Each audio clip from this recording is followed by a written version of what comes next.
Euh, la mort dans le bouddhisme, en fait, c'est une question vaste. Oui, c'est une question vaste. Euh, je pense qu'avant de parler de mort, c'est important de parler d'impermanence. Parce que la mort, c'est juste une expression, disons, extrême de l'impermanence, d'une certaine manière. À chaque instant de notre vie, on vit tout au long de chaque instant des petites morts, d'une certaine manière. Euh, on perd des amis, on perd des situations qui sont plus ou moins agréables. Alors, l'aspect intéressant de l'impermanence, c'est que quand on fait face à l'impermanence par rapport à quelque chose qu'on aime et qui nous plaît, ça nous fait souffrir. Mais il y a aussi cet aspect d'impermanence où la souffrance a aussi une fin à un certain moment. Mais nous, dans notre quotidien, on essaye de la mettre de côté et de ne pas y penser d'une certaine manière. Euh, et pourtant, tout au long de notre vie, quand on est confronté d'une façon grossière à l'impermanence, quand on perd quelque chose qui nous est cher ou quelqu'un qui nous est cher, alors là, ça nous fait souffrir. Avoir véritablement une conscience de l'impermanence, c'est pas quelque chose de morbide, c'est quelque chose qui va nous faire véritablement apprécier la vie et savoir à quel point elle est fragile et nous permettre d'apprécier chaque instant jusqu'au dernier. Et peut-être qu'au moment, bien sûr, ça enlèvera pas la difficulté, parce qu'on a de l'attachement envers les personnes ou certaines situations.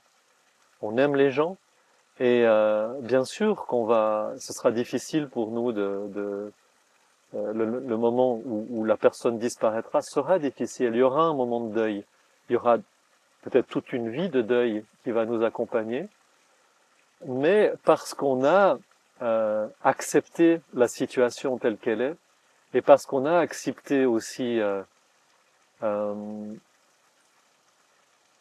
cette forme d'impermanence tout au long de notre vie, et qu'on a trouvé, on a apprécié ces moments avec ces personnes-là avant qu'elles disparaissent, alors ce sera peut-être un peu plus facile.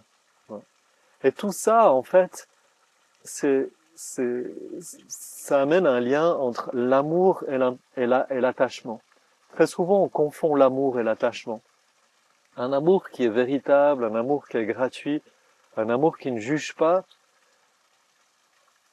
et autant que faire se peut, libre d'attachement. On va s'attacher aux gens, il y a aucun problème, mais quand on s'attache aux gens, on essaie de les contrôler, n'est-ce pas? On essaye de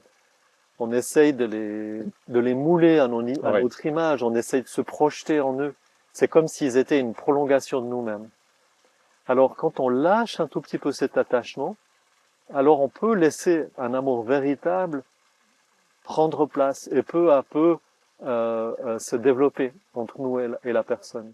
Si tu tiens quelque chose dans ta main, imagine que j'ai un beau caillou, une pierre précieuse dans ma main.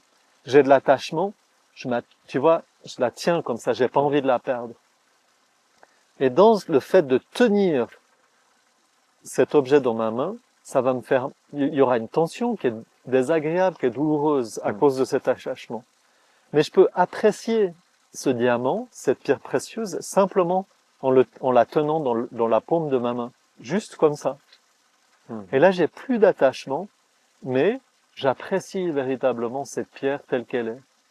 Un jour, je vais la prendre, peut-être qu'il y a une fille qui vient puis qui la prend, ou quelqu'un qui la vole, mais j'aurai pas cet attachement. Donc je vais souffrir beaucoup moins.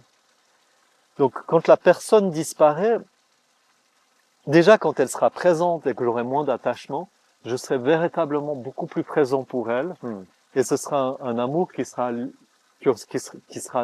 un peu moins, qui sera un peu plus dénué d'attachement, qui sera beaucoup plus authentique. La personne va le sentir, elle se sentira libre, elle se sentira bien, et la relation sera beaucoup plus saine et plus agréable. Et ça veut dire aussi la laisser partir quand elle souhaite partir. Et quand c'est le moment de véritablement partir, au moment de la séparation qu'on appelle la mort, alors voilà, ce sera peut-être un peu plus facile. Et puis, Dans l'approche bouddhiste, on pense qu'il y a une vie après la mort, c'est pas terminé. Donc on pense aussi qu'il y a un lien qui est toujours présent avec la personne. Donc il y a toutes sortes de pratiques qu'on peut faire pour les personnes décédées. Parfois on dit que, parfois on demande à certains grands maîtres spirituels de faire des pratiques pour les personnes décédées, et c'est vraiment bien, c'est important.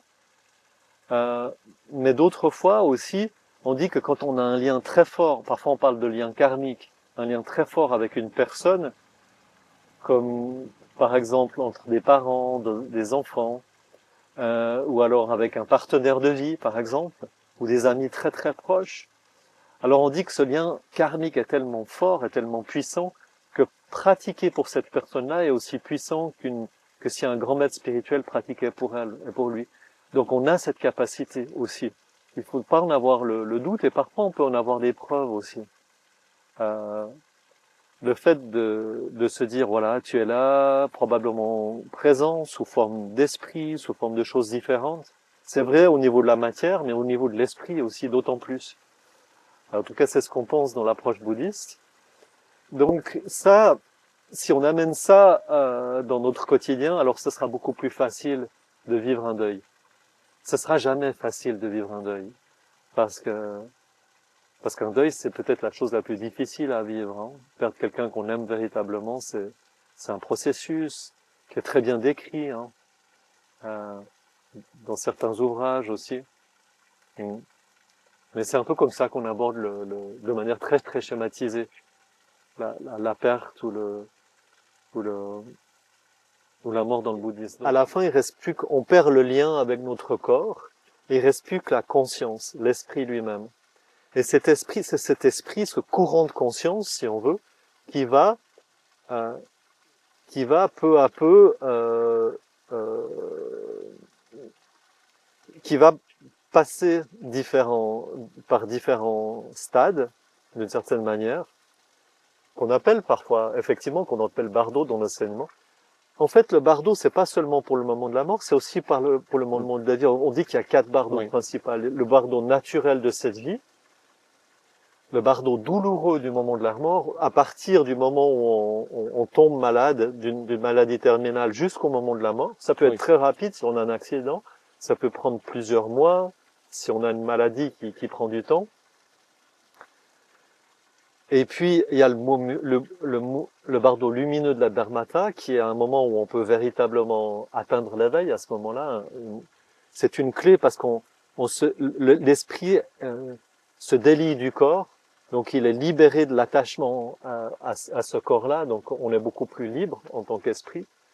Et puis, si on n'arrive pas à se libérer, à atteindre l'éveil à ce moment-là, il y a ce qu'on appelle le bardo karmique du devenir, qui va, à cause de nos actions passées, nos actions positives et nos actions négatives, va nous amener à une vie future qui sera plus ou moins heureuse ou difficile. Et là, on dit en fait que quand la personne est dans ce bardo, surtout dans le bardo du devenir, etc., karmique de devenir, on dit que la personne peut se déplacer, son esprit, comme il est plus lié par le corps, peut se déplacer de manière très facilement. Simplement en pensant à une chose, ou elle peut se rendre à un endroit particulier. Donc à ce moment-là, on peut se souvenir de la personne. Et c'est pour ça qu'on dit que dans l'approche bouddhiste, c'est toujours important de toujours penser positivement aux personnes décédées et jamais de dire de choses négatives, même si c'était une personne difficile. Toujours avoir des pensées positives pour ces personnes-là, parce qu'elles peuvent véritablement ressentir. Et si par exemple tu fais une méditation, si tu fais des pratiques de cœur, des pratiques d'amour bienveillant, des pratiques de compassion, tu peux parfois ressentir la présence de ces personnes, surtout si tu avais un lien très proche avec ces gens-là, et tu peux vraiment aider ces personnes à progresser sur le chemin, même une fois qu'elles sont décédées aussi. Donc ça, c'est très très utile. Et peut-être que tout ça, c'est des balivernes, que c'est pas vrai. À toi de voir si ça fonctionne ou toi. Personne n'est jamais revenu pour nous dire si c'était vrai ou pas. Mais ce qui est intéressant, c'est que même si c'est pas vrai, même si ça, c'est des foutaises, tu vois, juste pour un peu titiller l'enseignement du Bouddha, c'est pas si grave parce que ça va t'aider toi dans ton deuil.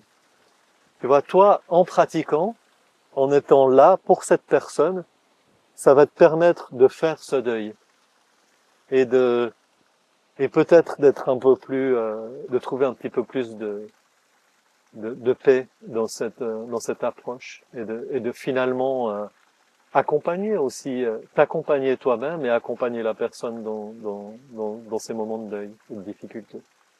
Qu'est-ce que la souffrance? Parfois, on parle beaucoup de souffrance dans le bouddhisme parce que c'est vrai que le premier enseignement que le Bouddha a donné, c'est les enseignements sur ce qu'on appelle les 4 nobles vérités. Le Bouddha a dit, il y a la souffrance, il y a la cause de la souffrance, il y a la cessation de la souffrance, il y a le chemin. D'abord, il faut connaître la souffrance. Et qu'est-ce que c'est la souffrance? Le terme souffrance, le terme dukkha en sanskrit, qu'on traduit par souffrance, c'est pas une très bonne traduction.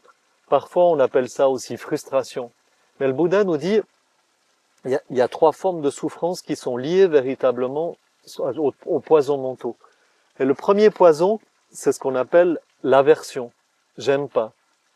Et ça, il appelle ça la souffrance de la souffrance. Et c'est ce que nous, communément, dans la vie de tous les jours, on appelle la souffrance. Ouais. J'ai mal dans mon corps, j'ai eu un accident, j'ai une jambe cassée, je me suis brûlé, etc. Je souffre. Hein, ou alors des souffrances mentales, etc. Le Bouddha appelle ça la souffrance de la souffrance. C'est lié très fortement à l'aversion. Pourquoi? Parce que, bien sûr, je souffre dans mon corps, mais en plus de la souffrance, je ne veux pas souffrir. Je veux cesser. Ouais. Je n'ai pas envie que ça continue. Et ça, c'est très présent dans le deuil, par exemple. Ouais, ouais. Donc, là-dedans, il y a 2 aspects qui sont intéressants. Parce c'est pour ça que le Bouddha, il dit, il y a déjà un espoir. Le Bouddha, il nous dit, la souffrance de la souffrance, c'est désagréable quand ça s'élève, quand ça apparaît, mais c'est agréable quand ça cesse. Donc là aussi, la souffrance de la souffrance est impermanente, comme toute chose, donc elle va cesser à un moment donné ou à un autre. On va guérir de nos brûlures, on va guérir de notre jambe cassée, etc. Donc cette souffrance va cesser.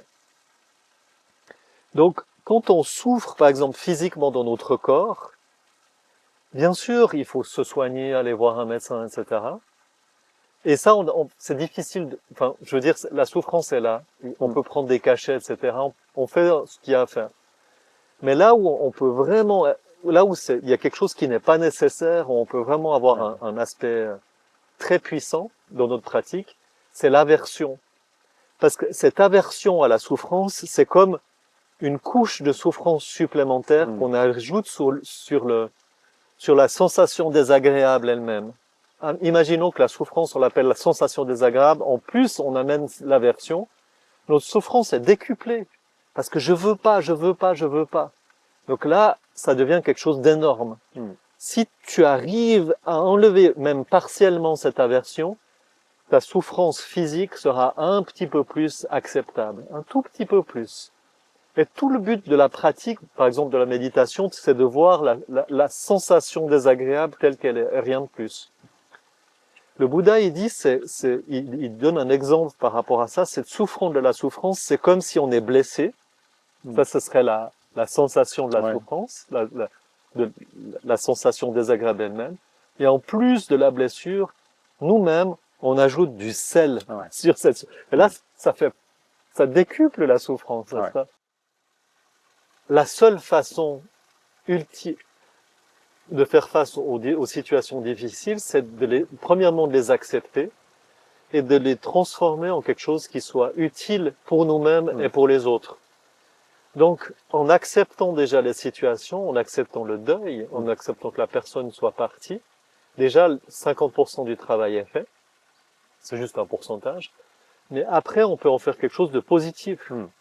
Et là, au travers du deuil, tu fais quelque chose de positif pour toi, pour Delphine, et puis aussi pour ceux qui vivront des deuils. Et à ce moment-là, tu peux les accompagner, tu peux leur montrer que oui, c'est difficile, oui, ils vont en baver, et oui, ils peuvent pas éviter cette difficulté, cette souffrance. Ils sont obligés de traverser cette forêt sombre qui semble dépourvue de lumière. Mais ultimement, au bout, on voit la lumière à la fin de la forêt sombre, on voit la lumière à la fin du tunnel, et on sera plus la même personne, on sera soi-même transformé. Et quand nous-mêmes on a connu la souffrance, on a connu la difficulté, alors on pourra aider les autres, effectivement. Ouais. C'est un beau mot Ouais. le beau mot de la fin. Ouais.